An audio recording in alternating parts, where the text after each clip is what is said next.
Hi, my name is Linda Cardamus, and I'm so excited to dive into this crash course with you and help you figure out how to reduce disruptions without yelling, begging, or bribing. Couple questions for you right off the bat.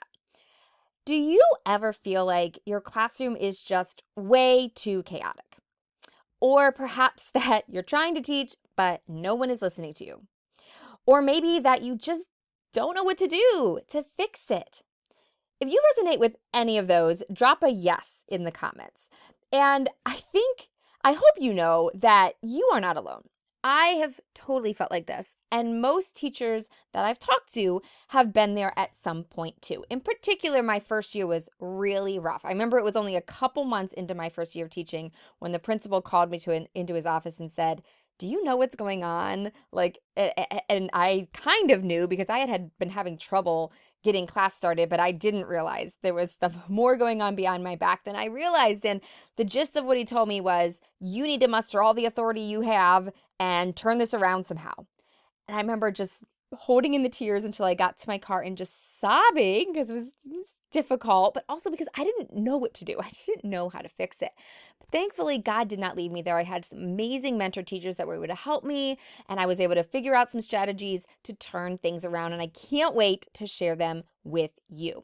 In this crash course, we're going to give you a plan to reduce disruptions, create a classroom that runs smoothly, and to be able to deal with issues without yelling, begging, or bribing.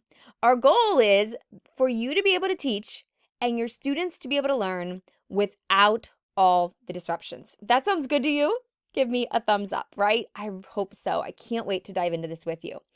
Real quick, who am I? My name is Linda Cardamus. I taught middle school math at a Christian school in Ohio before stepping away to found Teach for the Heart. And that's a whole nother story. But for the last 10 years, I've been able to support teachers in a variety of ways, helping them know how to better manage their classrooms and encouraging them in a variety of ways. So over that time, I've created Classroom Management 101, Beyond Classroom Management, as well as written the books Create Your Dream Classroom, Take Heart and Teach, and also compiled the Teach Uplifted Devotions. Our newest course is called the All New Classroom Management 101. Actually, it's not our newest course, it's our second newest course, but it's one we're so excited about, kind of taking everything that we've learned and everything that all of our students, all the feedback our students have given back to us, and created this incredible course. I'll tell you more about it later.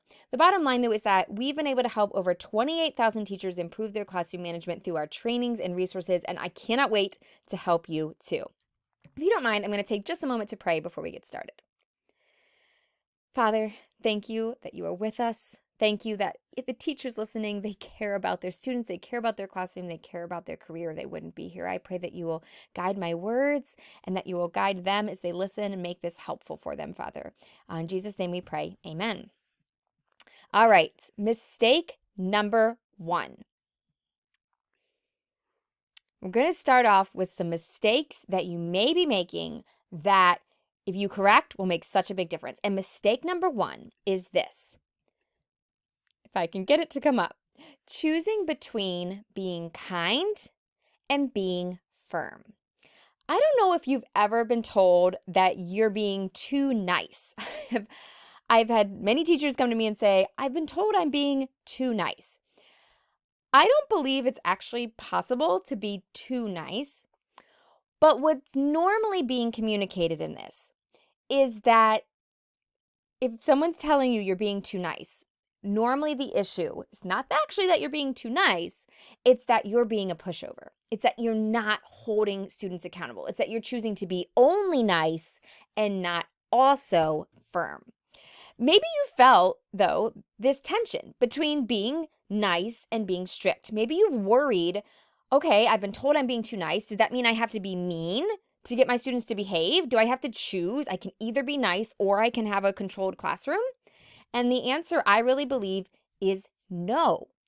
If you've ever been thinking in your mind, this is an either or, I'm either kind or I'm the firm teacher, I want you to get rid of that. It is not an either or. It is 100% both.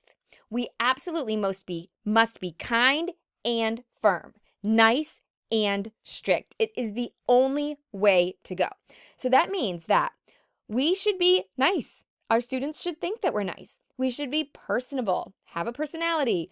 We should be understanding of our students and their struggles, and hopefully we're even fun to be around.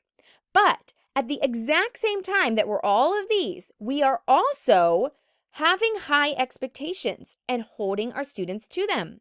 We deal with issues when they come up, and we are not a pushover.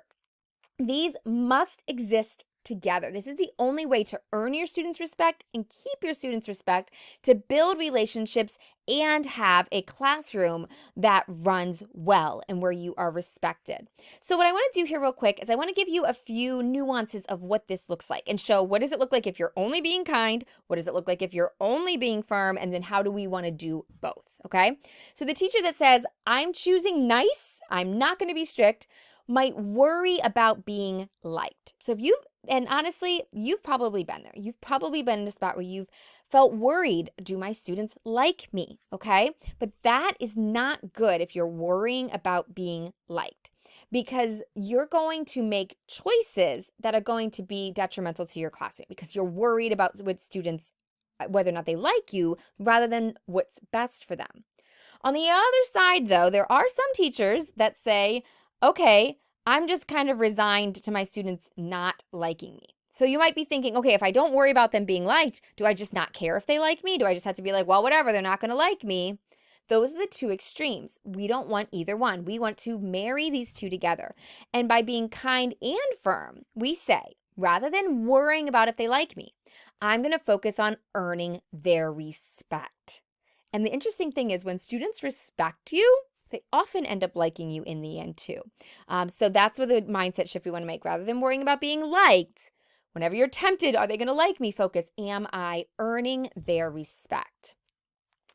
Here's the next one. Some teachers, sometimes, and I've been there too, we think, I really want to be my student's friend. And this is well-intentioned. It means I want my students to be able to come to me with their concerns and their problems. I want to be there for them, right? And we think on the other side of the spectrum is, I'm not going to show that I care at all. Are these the two choices? Friend or not caring at all? Nope, nope, nope. In the middle, kind and firm, I am their mentor. That's what we want to go for. Do you see the difference, though, between thinking of myself as a friend versus a mentor? A friend is a peer relationship, right? A friend doesn't give homework. A friend doesn't hold you accountable, give you a consequence, make you do things you don't want to do, right? But a mentor does. A mentor has the mentee's best interest at heart. They are there for them. They have all that key relationship, but they're calling them up to something greater. So we want to not see ourselves as our students' friends. We also don't want to be like, I don't care. Rather, we want to see ourselves as their mentor. I really do believe that being both kind and firm is the only way to earn your students' respect. So I hope that that is a key and helpful mindset shift for you. That is mistake number one. Now, that is only mistake number one. So if you had a great aha moment here, fantastic. If you said, Linda, I kind of already had that one, stick with us. In the next video, we're going to talk about 2 more mistakes that you might be making and how to fix them. So be sure to join us in the next video. Before we go, though, I want to let you know, if you are having a lot of classroom management help and you say, Linda, I want more help than just this crash course. In Classroom Management 101, we help teachers implement a classroom management plan that works so you can stop being frustrated by student misbehavior and actually enjoy teaching again. So if you want to find out more about Classroom Management 101, you can go to teachfortheheart.com/help. All right, I'll see you in the next video.